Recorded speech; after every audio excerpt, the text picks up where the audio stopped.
साल था 1966, 1966। यह वह समय था जब दुनिया तेजी से बदल रही थी और लोग नई नई जगहों की खोज में निकल रहे थे। चार दोस्त जो एडवेंचर के लिए बेताब थे, कार्पेथियन माउंटेन्स में बैकपैकिंग ट्रिप पर निकले। उनके दिलों में उत्साह और आंखों में सपने थे। चार्ल्स था उनका लीडर, जो कॉन्फिडेंस से भरा हुआ था।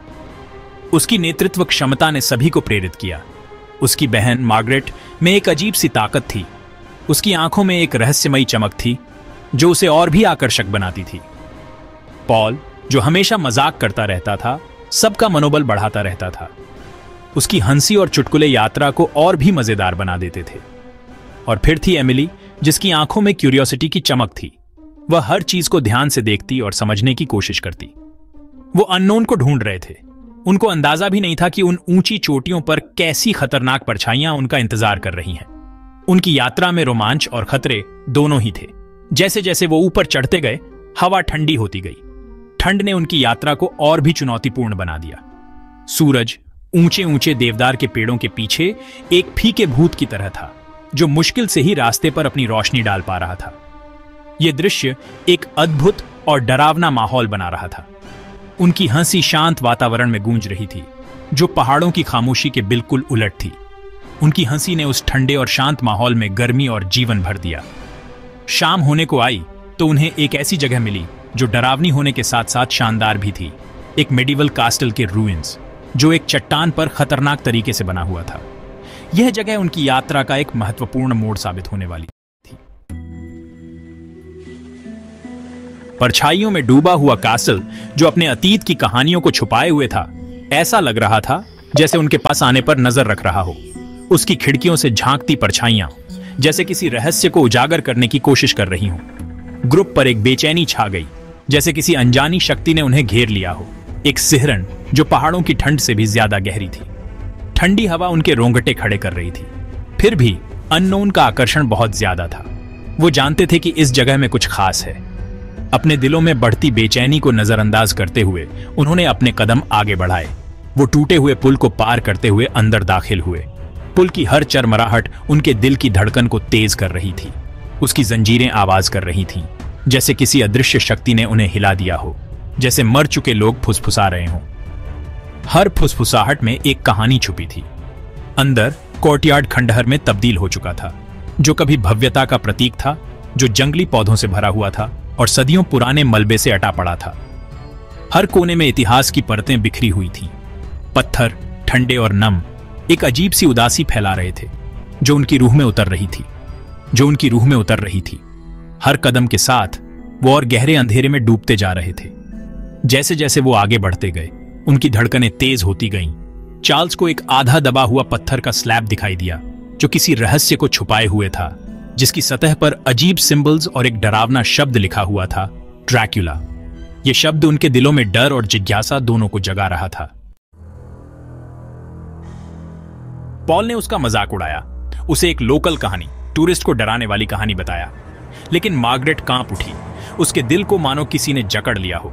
उसने कहानियां सुनी थीं जो लोकल इन में विलेजर्स द्वारा धीमी आवाज में बताई जाती थीं।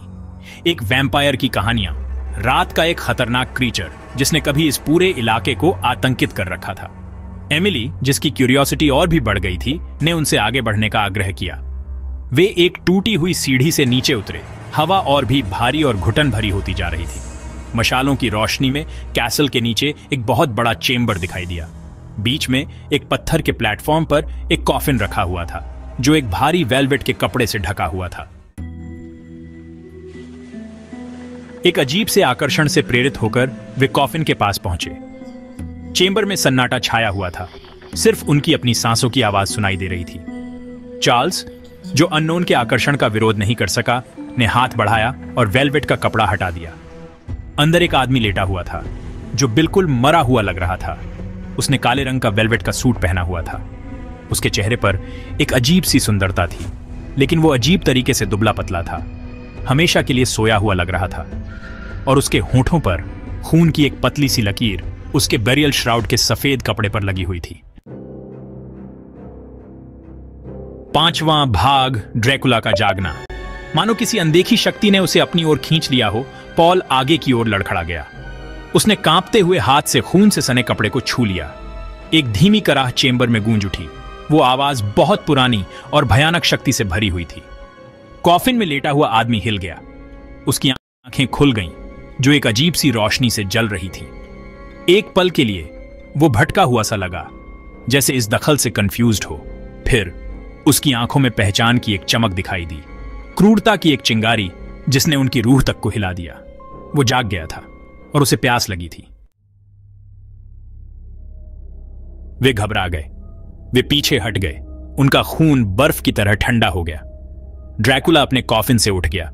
सदियों की कैद के बावजूद उसके मूवमेंट्स फुर्तीले और ग्रेसफुल थे। उसकी आंखें अंधेरे में जलते हुए अंगारों की तरह थीं।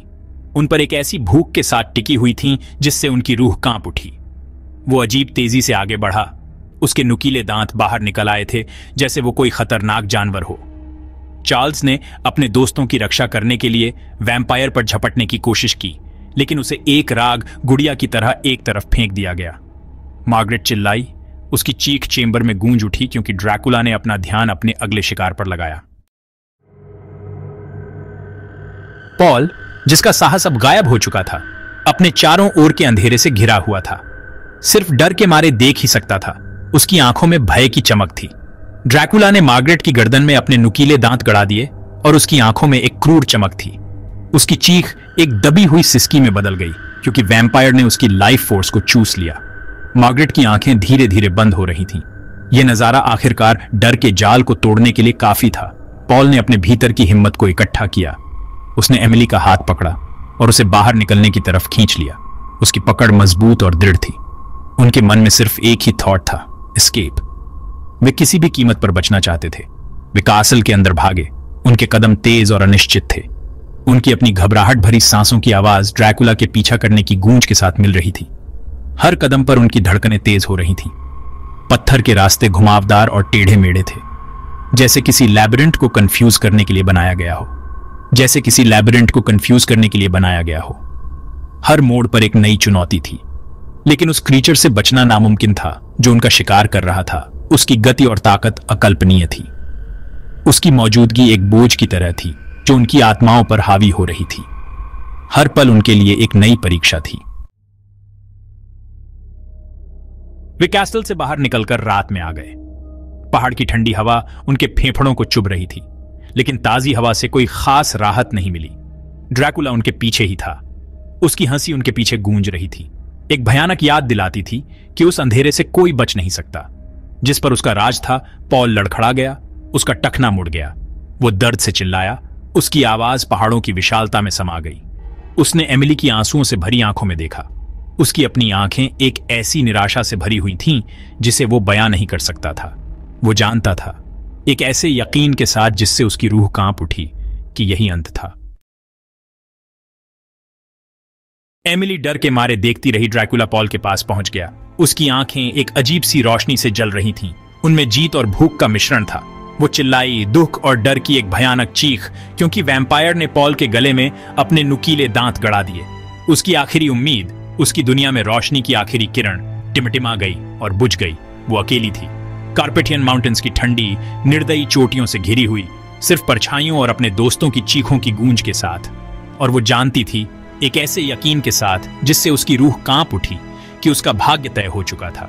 वो अनडेड की श्रेणी में शामिल हो जाएगी, हमेशा के लिए उस क्रीचर से बंधी हुई जिसने उसके दोस्तों, उसकी जिंदगी और उसके भविष्य को छीन लिया था। अंधेरे